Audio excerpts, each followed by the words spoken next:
Salve iniciados e amigos das artes ancestrais. Hoje, na ordem do dia, mais um tema deveras inquietante, emblemático e fascinante: a vaidade e a maçonaria. Meus caros, esse tema surgiu aqui através de uma dúvida de um amigo do nosso canal, porque ele está iniciando, digamos assim, a sua carreira, os seus trabalhos, e percebeu ali em alguns momentos que surgia algum comentário do tipo: olha aquele ali, parece um pavão, fulano se acha melhor do que os outros, o outro ali se vê no direito de ficar corrigindo a gente. Ele começou a ouvir essas conversinhas, estranhou um pouco e ficou em dúvida se isso seria correto, seria uma situação alinhada ali com as tradições, com a cultura maçônica ou não. E agora, meu amigo, você que é humilde ou um pouco orgulhoso, não se esqueça de se inscrever aqui em nosso canal, também divulgue, compartilhe esse conteúdo e já dê um like nesse vídeo, senão você vai acabar esquecendo. Muito obrigado! Meus caros, essa questão do orgulho maçônico não existe mais na opinião de muitos estudiosos. É algo que ocorria em tempos imemoriais, épocas ancestrais. Isso ocorria somente lá no Egito Antigo, 3.000 anos atrás, naquela maçonaria bem ancestral. Hoje já não ocorre mais. Mas nessa época, então, esse pessoal costumava classificar os potenciais ou prováveis maçons arrogantes de acordo com o comportamento deles ou com uma certa situação que ocorria ali no dia a dia. Por exemplo, às vezes aquele cidadão que está ali alguns anos, um pouco mais de tempo rodando ali na caravana, assume uma função, um cargo que é um pouco mais vistoso, mais diferenciado, usa uma ornamentação ali um pouco, digamos, rebuscada, às vezes uns tons mais dourados, prateados, algo do tipo. Ele tem que também manifestar uma postura um pouco diferente, mais serena, tranquila, a chamada liturgia do cargo. E nessas situações, esse cidadão, esse indivíduo, pode, aos olhos daquela massa do centro da curva de Gauss, a percepção das pessoas, digamos assim, que só vê essa questão estética da aparência, uma certa ostensividade, um exagero, ou até uma forma de querer aparecer, de querer se mostrar um pouco mais bonito ou diferente do que os outros. Isso em função desse cargo, dessa atribuição, desse trabalho extra que ele faz. É uma situação que chama a atenção dos outros, de quem está próximo, vira o centro das atenções, dos olhares, e isso desperta esse tipo de pensamento. Ah, olha ali, está fazendo aquilo porque quer aparecer, ele está com essa roupa porque também gosta de ser diferente, e assim vai.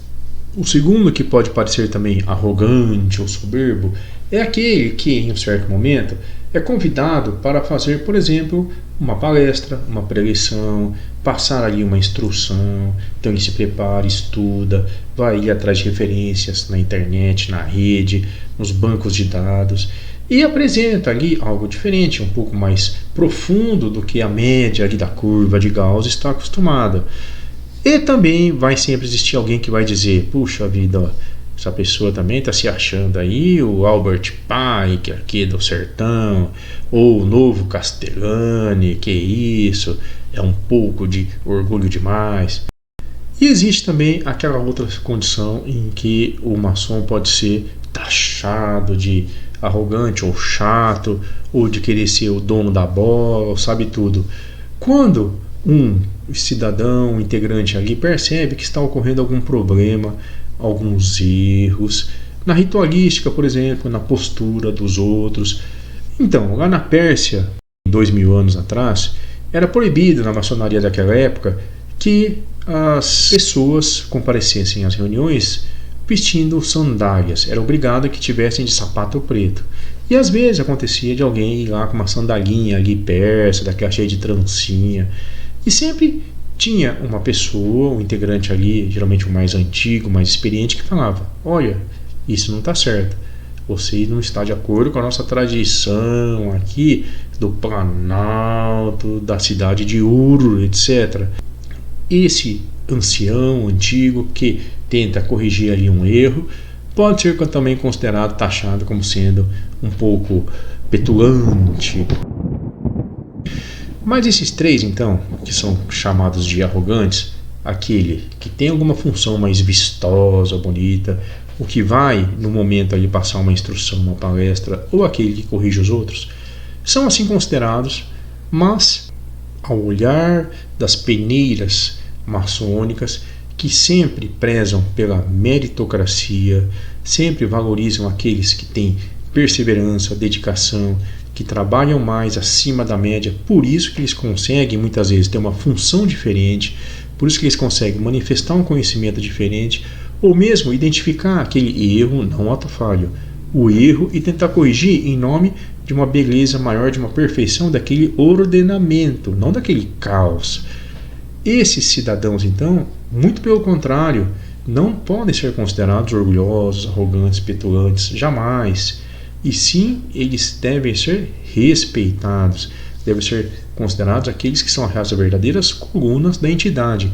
E isso, meu caro, vale não só para a maçonaria, vale para qualquer outra forma de aglomeração humana, de associação organizada de indivíduos com uma missão, com algum tipo de trabalho em comum. Esses sim carregam o andor, tocam, levam o bonde, a caravana para frente. E geralmente são, ao contrário de orgulhosos, são os mais humildes, porque eles aceitam se submeter ao que? As regras, aquele acordo que foi feito quando ele aceitou ali integrar essa entidade, se submete às 4 linhas da Constituição maçônica, não fica querendo inventar, querendo ter liberdade de ação ou de palavras. A pessoa pode ter liberdade de pensamento, mas numa entidade organizada, ordenada, o que vale são as regras, normas, o ritual, o rito, a liturgia. Esses aceitam, esses se empenham, esses vão ali no final de semana ali, se dedicar ou a estudar, ler, ou a exercer uma função pública ali em nome da entidade. Porém, existe um detalhe deveras interessante e importante. Não pode haver excesso.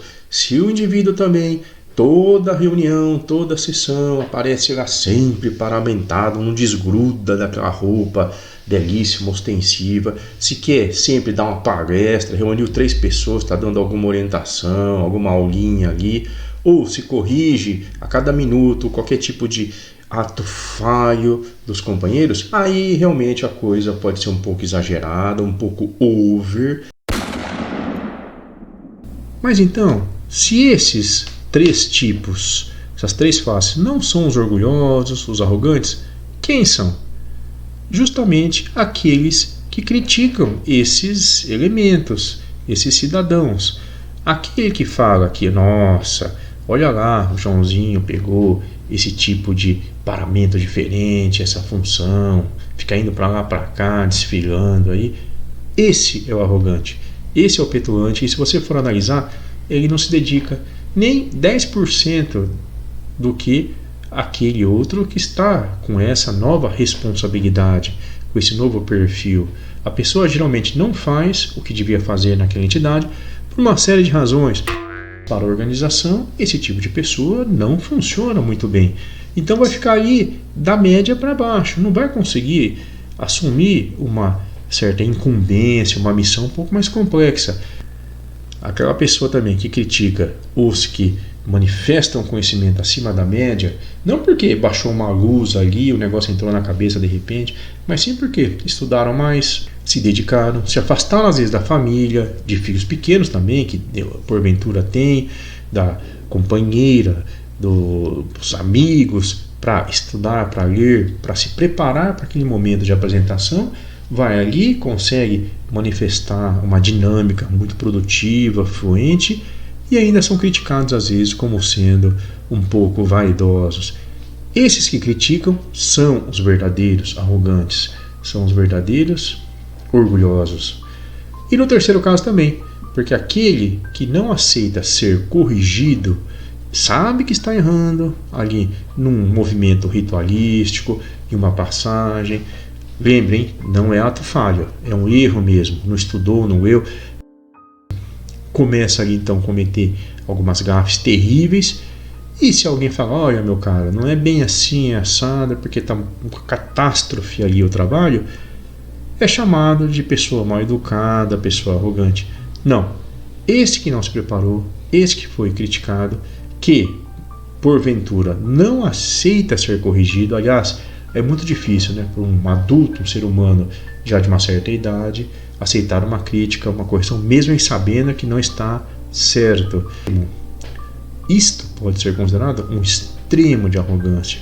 A pessoa acha que está acima daquilo que está ali no livrinho que orienta as movimentações litúrgicas. A pessoa acha que está acima das regras, tradições, do que antigos mestres 100, 200, 3.000 anos atrás estabeleceram. Agradeço muito a você por ter assistido o vídeo até aqui. Não se esqueça de se inscrever no nosso canal se ainda não fez. Compartilhe esse conteúdo e dê um like nesse trabalho. Muito obrigado. Grande abraço.